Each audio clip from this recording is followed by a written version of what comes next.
Tori Kearns, real estate investor, bringing it to you from my Las Vegas office. And in today's video, we are going to be talking about pump and dump scams. What are they? What you need to be aware of, how you can avoid them completely, because these scams are getting so sophisticated that you won't believe what I'm about ready to tell you.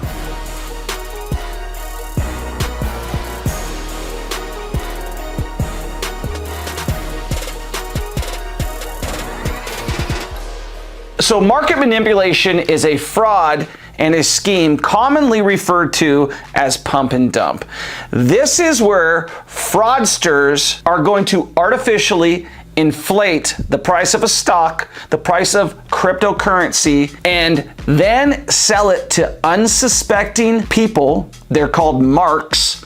They're going to sell them to the marks at a higher inflated price. They're going to put out press releases with false and misleading information. Today, you might even see targeted advertising on like Facebook, YouTube from these guys, because they don't vet the companies that much who advertise on these mediums. So really, if you have a business, you can advertise. So these fraudsters will make themselves represented like a legitimate company with a value of a stock or a crypto or something that's rising.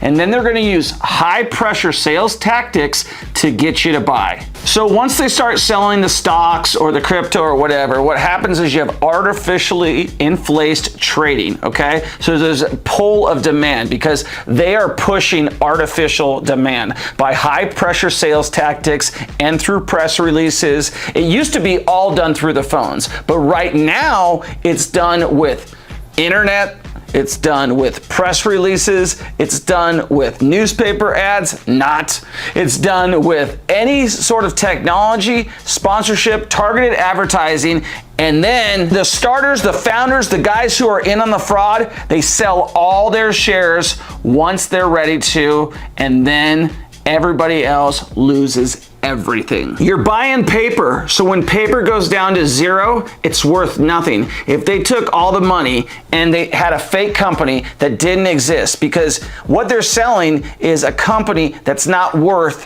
what they're selling it for. So it might be a real company, like it might be like a small real company that they've embellished to be this big company with all these fake financials.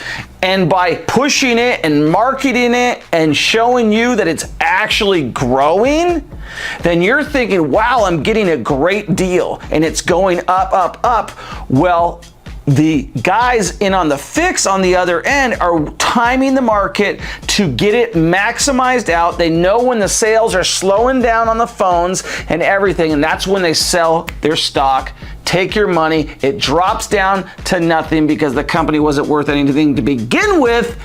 That's why it's called a pump and dump scheme, because they dump their shares on you and you get nothing but a bunch of paper and no stock and probably a lawsuit, but they're gone. They're in some non-extradition country living the high life. So where does it all start? Well, usually what they do is they start spreading misinformation, right? You're gonna hear about all these companies, and probably one of the most famous ones of this example was Enron, right? Enron and Worldmark are big companies where they inflated the accounting practices, dumped the stock, the CEOs and everybody was in on it, and then they got caught. But there's a lot more that aren't that famous that you never hear about because they're just targeted to people. You might think everybody's seeing the advertisement, but what's happening these days is they can target advertise to people who are searching for fast ways to make money, who are interested, and they know what you're looking for, so they can target you specifically. Now with services like Robinhood, beginning investors could easily get fooled by hearing information through Telegram and Discord. And if you didn't know, now you know. The pump and dump scheme is illegal, okay? You're not allowed to do it. So if you're planning on doing a pump and dump, cross that one off your bucket list and invest in real estate. Subscribe to our channel, hit the like button, engage, comment. If you have a question, comment below. The best way to get answers to your questions are engaging with me, because we answer those questions. So make sure you do it. Jordan Belfort. You might have heard that name before. He is the infamous Wolf of Wall Street. If you have not watched the movie, you do need to watch the movie. It's a great movie. But basically what this guy did, besides every drug under the sun, is he set up a boiler room. So he got his start selling at a reputable firm, learned how to do it. The stock market crashed. He was then hired by a penny stock company. He was a greedy guy, so greed was driving it, right? And so what he did is, after he started selling these pink slips to everybody, these penny stocks, and he realized how much rip he was making on them, he realized how much money he could make, so he started all these fake companies, right? He underwrote them, he took them to the public, they faked all the stuff, they used high pressure sales tactics, and then they took as much money as possible.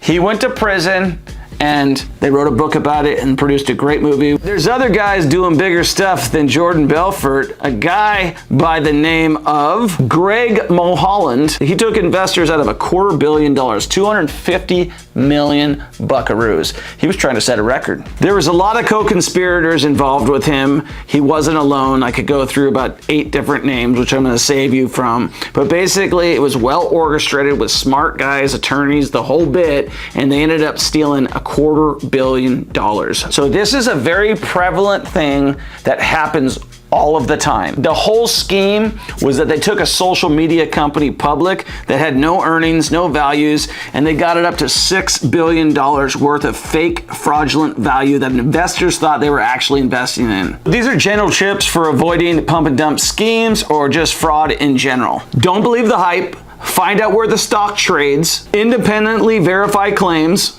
Research the opportunity. Beware of high pressure sales tactics. That's probably number 1. And one of the things I'm notorious for is always be a skeptic. Don't be a sucker. So, I guarantee you that you may have been called with something before. It's coming more prevalent with the text messaging, with all the technology. Just be aware. If someone's trying to sell you something on the phone, don't buy it, okay? Just don't buy it if someone tries to sell you something on the phone. If it's an investment vehicle, buy real estate, subscribe to the Troy Kearns channel, and get rich. Peace.